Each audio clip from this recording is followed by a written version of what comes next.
Hey there, today we're going to look at how to use Mureka AI. So let's get started.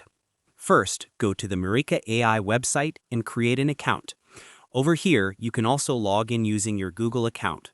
Then, access the platform and get ready to start creating.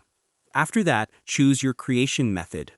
Over here, decide if you want to generate music from a text prompt, input lyrics, or use a style reference. Then, if you're just trying it out, enter a simple prompt like chill electronic track for studying. After that, input your prompt or lyrics. Over here, type your description or paste your lyrics and be as specific as you want. Then, continue by customizing your settings. After that, select your vocal style and adjust the tempo and key. Over here, upload a style reference track if you want the AI to follow a certain direction.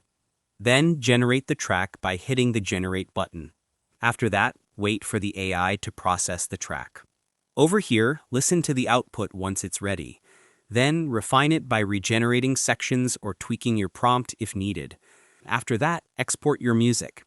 Over here, choose between a full mix or multi-track stems. Then download your track and you're done. And that wraps it up. Appreciate you watching.